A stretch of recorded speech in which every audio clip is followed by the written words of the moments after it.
If you've been wanting to start Daily 5, but the structure and how to set up the timing of it is stressing you out, I've got you covered today. I'm going to break down an example schedule with ideas of how to incorporate whole group and even a brain break and word study into your Daily 5 schedule so you can see exactly what it could look like for your calendar for each day and see how it works inside of an elementary school classroom.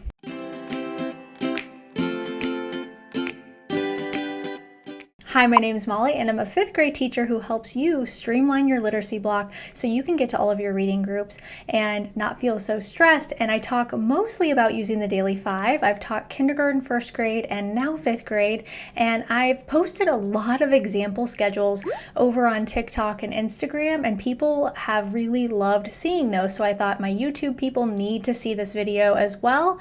And I get a lot of questions on how to incorporate a whole group lesson into Daily 5 because many of you are doing a lot of great Tier 1 instruction and you have a whole group lesson that you need to get to, but you still also want to do the stations of Daily 5.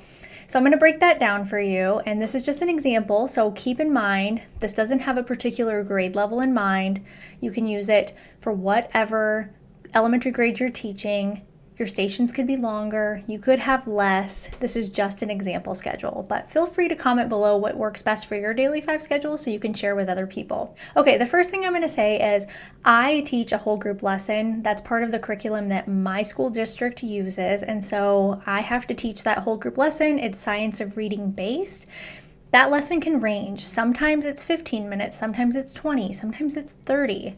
But the breakdown of this one, I have it for just a 20-minute for this example. So let's say from 9 to 9:20, you're teaching your whole group lesson. I like to have after that some kind of a brain break. Kids have been sitting together in a whole group setting for a while. They need to get up and move. You could do a go noodle. You could do some kind of exercise. I've done a lot of different things. Just get them up and moving before they have to focus again for their stations. After that, we jump into the station. So the brain break's about 5 minutes, so 9:20 to 9:25. At 9:25, we're going to start station 1 until 9:40. From 9:40 to 9:55, station 2. 9:55 to 10:10, station 3. 10:10 to 10:25, station 4. You'll notice that those are 15 minutes long. Sometimes your book club might take longer. You don't have to follow that exactly.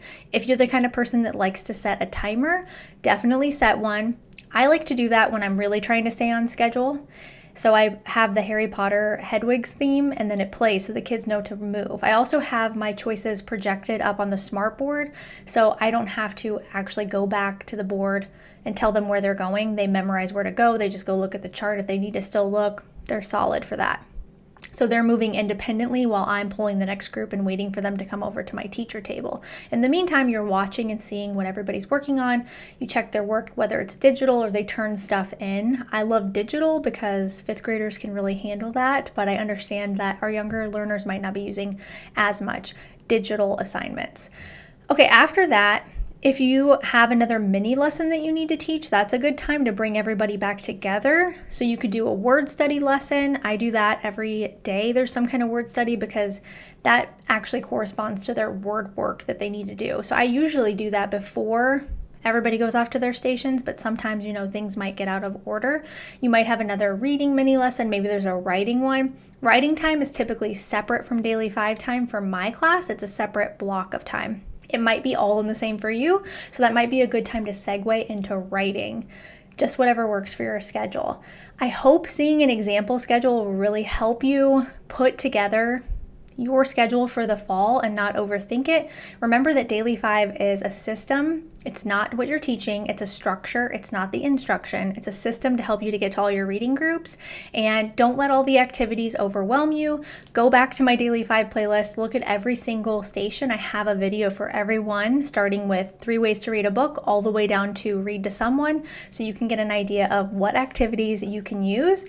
And if you missed my Daily 5 workshop, I had one for K through 2, 3 through 5 a few weeks ago. You can still watch the replay. I'll leave the link below. It'll have you completely set up for back to school, and you can see a sneak peek behind all the secrets and things that I do in my own classroom that I've tweaked of the Daily 5 to make my life easier as an elementary teacher.